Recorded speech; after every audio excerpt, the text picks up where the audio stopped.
अस्सलाम वालेकुम नाज़रीन, MSMC ब्रॉडकास्ट के साथ मैं हूं आपका मेज़बान ज़ियाउर रहमान। नाज़रीन, आज जो हमारे साथ यहाँ पर इकरा नेशनल यूनिवर्सिटी में जो दो मेहमान मौजूद हैं, मुअज़्ज़ज़ मेहमान कराम, मैं सबसे पहले उनका तारुफ आपको कराए चलता हूँ और उसके बाद मैं जिस टॉपिक पर हम बात करेंगे वो है तालीम का टॉपिक, रिसर्च का टॉपिक। रिसर्च और तालीम के हवाले से हम आज बात करेंगे इस प्रोग्राम में। हमारे साथ इकरा नेशनल यूनिवर्सिटी में डॉक्टर ज़फ़र इकबाल साहब, जो कि इस्लामिक इंटरनेशनल यूनिवर्सिटी के media studies and mass communication department के चेयरमैन हैं। HEC की जानिब से जो इंस्टीट्यूशनल परफॉर्मेंस की जो रिव्यू कमेटीज़ हैं, पैनल्स हैं, उनके भी वो मेंबर हैं। हमारे साथ जो दूसरे मेहमान इस वक्त हमारे साथ स्टूडियोज़ में मौजूद हैं, डॉक्टर सईद अहमद बुज़दार साहब, जो कि इस्लामी यूनिवर्सिटी बहावलपुर में फिज़िक्स डिपार्टमेंट के चेयरमैन हैं और साथ ही साथ वहाँ पर इस्लामी यूनिवर्सिटी बहावलपुर के क्वालिटी इन्हांसमेंट सेल के डायरेक्टर भी हैं। और HEC की जानिब से जो MS और PhD प्रोग्राम के रिव्यू कमेटीज़ हैं, उनके भी वो मेंबर हैं। इंस्टीट्यूशनल परफॉर्मेंस रिव्यू पैनल जो है उसके भी वो मेंबर हैं। सर, बहुत शुक्रिया। डॉक्टर सईद अहमद बुज़दार साहब, मैं आपसे ये पूछना चाहूँगा कि HEC, तालीम की तो बात सर ने बताई, सूरत हाल के हवाले से भी बात की। HEC किस तरह इन तमाम स्टैंडर्ड्स को हमारी public sector, private sector universities हैं, किस तरह से उनको मॉनिटर करता है, किस तरह से जांचता है वो HEC? HEC बेसिकली, जैसे डॉक्टर साहब ने अभी बताया कि 2002 से हायर एजुकेशन कमीशन को बनाया गया और उस वक्त ऑब्जेक्टिव यही था, मकसद यही था कि जो पाकिस्तान में आला तालीम है, आला तालीम के इदारे हैं, उनको बहुत ज़्यादा न सिर्फ स्ट्रेंथन किया जाए बल्कि उनकी तादाद को बढ़ाया जाए, आम आदमी की पहुंच भी हो, रसाई भी हो आला तालीम तक। तो एक लिहाज से तो वो कामयाब, इनिशियली बहुत अच्छा उन्होंने टेक ऑफ किया। यूनिवर्सिटीज़ की तादाद भी बहुत बड़ी, यूनिवर्सिटीज़ ग्रो भी कर गई, यूनिवर्सिटीज़ में रिसर्च का कल्चर इंट्रोड्यूस हुआ। लेकिन जिस अंदाज से, जिस पेस से शुरुआत हुई थी, वो बाद में सस्टेन नहीं हुई। उसका ये कि जो पहले इनिशियली 4-5 साल थे, जिस रफ्तार से, जिस स्पीड से, जिस पेस से चीज़ें प्लान की गई थी, उसके बाद गवर्नमेंट्स असल में चेंज होती रही, तो गवर्नमेंट्स की पॉलिसीज़, उनकी प्रायोरिटीज़ हमेशा डिफरेंट होती हैं। ये बड़े दुख की बात है कि आमतौर पर हम बहुत बड़े मंसूबे जब होते हैं, उसको हम अफराद के निगाह से हमें नहीं देखना चाहिए। हमें देखना चाहिए कि इनका इम्पैक्ट क्या है, इनका हमें बेनिफिट क्या मिलेगा। तो उसी हिसाब से हमें उनको न सिर्फ सस्टेन करना चाहिए बल्कि उनको ग्रो भी करना चाहिए। तो हायर एजुकेशन कमीशन की इंटेंशन उस वक्त भी यही थी, अभी भी है। इसमें स्पेशली जो क्वालिटी एश्योरेंस एजेंसी है, क्वालिटी एश्योरेंस डिवीजन है, इन्होंने अटेस्टेशन है, लर्निंग इनोवेशन है, एकेडमिक्स है, करिकुलम्स हैं, बहुत सारे सेक्शंस हैं। They are working, they want to work. लेकिन जिस तरह के बाकी इदारे आपके क्राइसिस, स्पेशली फाइनेंशियल जो क्रंच है उसका फेस कर रहे हैं, तो वो HEC भी फेस कर रही है, जिसकी वजह से वो जो उनका रियल ऑब्जेक्टिव है, जो उनकी रियल इंटेंशन है, उसके मुताबिक मेरे ख्याल में काम नहीं कर पा रहे हैं। ठीक है, आप मुख्तलिफ विज़िट्स करते हैं मुख्तलिफ यूनिवर्सिटीज़ के, इकरा नेशनल यूनिवर्सिटी का भी विज़िट किया आपने, इंस्पेक्ट करते होते हैं आप प्रोग्राम्स को, यूनिवर्सिटीज़ में जो फैसिलिटीज़ दी जाती हैं स्टूडेंट्स को अवेलेबल होती हैं। ओवरऑल एक हम बात करते हैं, आपने बहुत से विज़िट्स किए होंगे, क्या कमी आपको ज़्यादा फील होती है कि यूनिवर्सिटी में ये मामलात जो हैं ये ठीक से देखे नहीं जा रहे, यहाँ पे लैग कर रहा है, क्या मसाइल हैं इसमें? वैसे तो जाहिर है कि हर यूनिवर्सिटी डिफरेंट है, लेकिन जो अगर हम जनरलाइज करें चीज़ों को, जो मसाइल हैं, सबसे बुनियादी मसला गवर्नेंस का है।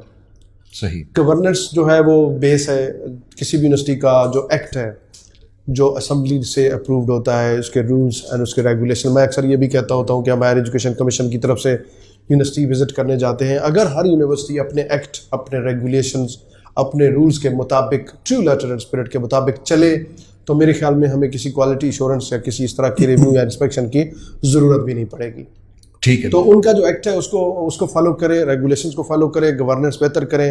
यूनिवर्सिटीज़ में बहुत सारे आप देखेंगे कि आर्जी तौर पर काम कर रहे हैं लोग, मुख्तलिफ अहम ओहदों पे, डीन्स लेवल पे, रजिस्ट्रार लेवल पे, कंट्रोलर लेवल पे, तो जो कि यूनिवर्सिटी के लिए एक अच्छी चीज़ नहीं होती। उनकी मीटिंग्स स्टैट्यूटरी बॉडीज़ की जिस फ्रीक्वेंसी से होनी चाहिए उस फ्रीक्वेंसी से नहीं होती। लोग, फिर उसका इम्पैक्ट ये होता है कि लोगों का प्रमोशन टाइम पे नहीं होता, लोगों को मेरिट पे चीज़ें नहीं मिलती, और जब आपकी फैकल्टी कंफर्टेबल नहीं होगी, सेटिस्फाई नहीं होगी, तो वो एक अच्छे लीडर नहीं बन सकते। फैकल्टी का रोल दुनिया भर में, एकेडमिया का, जैसे डॉक्टर साहब ने भी कहा है कि एक बड़ा एक इंपॉर्टेंट रोल होता है। वो नेशन बिल्डर होते हैं। अगर वो खुद किसी किस्म का फ्रस्ट्रेशन का या डिप्रेशन का शिकार है, तो वो किस तरह की तामीर नौजवानों में कर पाएगा? वो रोल मॉडल बनेगा, वो रिलैक्स होगा, वो इन पब्लिकेशंस के प्रेशर से आज़ाद होगा, वो मुख्तलिफ किस्म के जो भी उसके इस तरह के प्रेशर्स हैं जो कि एनवायरनमेंट ने या हालात ने उसके ऊपर डाले हैं, अगर वो ना हो तो वो बड़ा डिफरेंट होगा। अच्छी बात यह है कि जो पाकिस्तान में यूथ है वो बहुत टैलेंटेड है, उनका बड़ा अच्छा IQ लेवल है, उनके अंदर बहुत पोटेंशियल है अगर उसको प्रॉपर्ली यूटिलाइज किया जाए। बुक की डॉक्टर साहब ने बात की, बुक लिखना तो बहुत दूर की बात है, बुक पढ़ना लोगों ने छोड़ दिया। रिसर्च की बात, जो यूनिवर्सिटी का बेसिक काम है रिसर्च, हम उस वक्त कर सकते हैं जब हम ये फैसला करेंगे कि हमें कौन सी चीज़ के बारे में रिसर्च करनी है। हम आमतौर पर जो रिसर्च करते हैं, जैसे डॉक्टर साहब अभी, उसका इम्पैक्ट क्या है। जो हम रिसर्च करते हैं, जो हम थीसिस लिखते हैं, वो वेस्टेज ऑफ मनी या वेस्टेज ऑफ टाइम तो नहीं है। हमें रियल लाइफ प्रॉब्लम्स को देखना होगा, उनके सोल्यूशन के लिए काम करना यूनिवर्सिटी की जिम्मेदारी है। नेचुरल साइंसेज हैं, हमारी जिम्मेदारी है कि हम इंडस्ट्री को बूस्ट करें। सोशल साइंसेज हैं, उनकी जिम्मेदारी है कि वो सोसाइटी को बेहतर करें। हायर एजुकेशन कमीशन के बड़े बड़े कमरे आपको मिलेंगे जहाँ पे थीसिस छत तक भरे पड़े हैं, लेकिन उस रिसर्च का इम्पैक्ट हमें बाहर सोसाइटी में नज़र नहीं आ रहा। तो इस चीज़ को फोकस करने की ज़रूरत है, इस चीज़ को अंडरस्टैंड करने की ज़रूरत है। टैलेंट इज़ देयर, यूथ आपकी माशाल्लाह बड़ी अच्छी है। यूनिवर्सिटीज़ की तादाद पिछले कुछ सालों में बहुत बड़ी है, 200 के करीब हम पहुंच गए, 190 और 100 यूनिवर्सिटीज़ हैं। अगर गवर्नेंस बेहतर की जाए, गवर्नमेंट इसकी रिस्पॉन्सिबिलिटी ले ले कि मैंने आला तालीम के इदारों के लिए हमने काम करना है और नौजवान को सही ट्रैक पे लाया जाए, तो they can make a significant. Sir, अपने इस गुफ्तगू को हम कंक्लूड करेंगे, लेकिन कश्मीर पर कश्मीर सर, पिछले कई दिनों से भारत ने वहाँ पर जुल्म बर्बरियत कर रहा है। खुसूसी स्टेटस जो उसका था कश्मीर का, आर्टिकल्स ख़त्म कर दिए 370, 35A। आज हम उनके साथ इजहार यकजहती के तौर पर दिन भी मनाया जा रहा है। कश्मीर की इस मौजूदा सूरत हाल पर आप क्या नज़रिया रखते हैं, आपकी क्या राय है? असल में ये वो वक्त नहीं है, ये ज़माना बड़ा बदल गया है। एक ग्लोबल जो इंटरेक्शन है, अब हम जो बात यहाँ करते हैं वो थोड़ी देर में पूरी दुनिया में प्रोपेगेट होती है। So it's the time of propagation, it's the time of right kind of the diplomacy. हम मतलब चौक पे खड़े होके बड़के मारने से कुछ नहीं होना, हमें प्रॉपरली अपनी एक आवाज़ तवाना बनानी पड़ेगी। ठीक है। और तवाना आवाज़ के लिए आमतौर पे देखें, अगर एक पर्सनल लेवल पे भी जाऊँ तो मैं बिलीव करता हूँ कि मेरा किरदार मेरी ताकत होती है। तो एज ए नेशन भी यही होता है कि आप किस तरह के नेशन है तो आपकी आवाज़ उतनी ही सुनी जाएगी। We need to reevaluate and reconsider things, but ultimately ये वो वक्त नहीं है जब आप किसी को ज़बरदस्ती गन पॉइंट पे किसी तरह दबा के रख सकें। आज़ादी हर इंसान का हक है, हर तरह की फ्रीडम हर किसी का हक है, उनको भी मिलेगी और मिलनी चाहिए, इंशाल्लाह मिलेगी भी सही।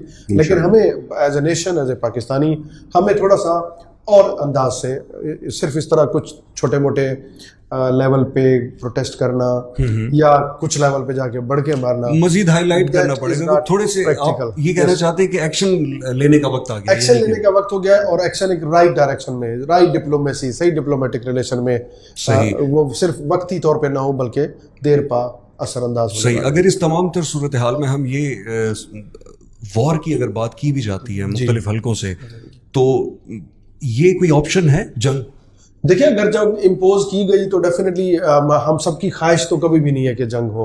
हम तो, मेरे ख्याल में तमाम पाकिस्तानियों की भी नहीं है, लेकिन अगर इम्पोज हुई तो हमारा जज्बा भी यही है कि हम आखिरी दम तक लड़ेंगे। ऑप्शन के तौर पे बहरहाल दुनिया में अभी भी जंगें होती रही हैं, हो सकती है, अभी भी हो सकती है अगर किसी ऐसे लेवल पे। लेकिन मैं समझता हूँ जो हेड ऑफ इंस्टीट्यूशंस हैं, जो हेड ऑफ कंट्रीज हैं, जो head of responsible kind of the organisation है दुनिया में, उनको इन चीज़ों को सोचना चाहिए और जो उनकी जिम्मेदारी है वो रोल प्ले कर सकते हैं कि इस पूरे खित्ते को, बहुत बड़ा रीजन है, बहुत बड़ी पॉपुलेशन है, उस लेवल पे जाने से बचा लें उससे, क्योंकि दुनिया के हर मसाइल का हल डिप्लोमेसी और डायलॉग के जरिए पॉसिबल है और ये कोई इतना बड़ा मसला नहीं है। ठीक है, ठीक है। नाज़रीन, कश्मीर के हवाले से हमने बात की, तालीम के हवाले से हमने बात की, तालीम में किन किन मामलात को बेहतर बनाने की ज़रूरत है, हुकूमत को मजीद क्या इकदाम करने पड़ेंगे तालीम के हवाले से कि तालीम को मजीद, तालीम के स्टैंडर्ड्स को बेहतर बनाया जा सके, ताकि हम दुनिया के साथ बराबर खड़े हो सकें। क्योंकि जिस मुल्क में तालीम नहीं होती, जिस मुल्क की तरजीह तालीम नहीं होती, वो मुल्क तरक्की नहीं कर सकता और वो पीछे रह जाता है तरक्की की। अगर हम बात करते हैं तो साथ ही साथ हमने कश्मीर की भी बात की कि इस कश्मीर के मामले को एक बड़े सेंसिबल तरीके से हमारे जो मेहमान हैं उन्होंने भी यही कहा कि एक्शन लेने का वक्त आ गया है, लेकिन सही डायरेक्शन में, और हमने इस कश्मीर के मामले को मज़ीद हाईलाइट करना है। भारत की जानिब से जो मुसलसल जुल्म और बर्बरियत की जा रही है कश्मीर में, इसको हम तमाम पाकिस्तानी जो हैं इसकी मजम्मत करते हैं। हम पहले भी कश्मीर के साथ खड़े थे, हम आज भी कश्मीर के साथ हैं और हम कश्मीर के साथ रहेंगे। इंशाअल्लाह कश्मीर बनेगा पाकिस्तान। डॉक्टर ज़फ़र इकबाल साहब, डॉक्टर सईद अहमद बुज़दार साहब, बहुत शुक्रिया, आप यहाँ पर तशरीफ़ लाए और आपने अपने बहुत ही कीमती वक्त से हमें वक्त दिया। बहुत शुक्रिया सर।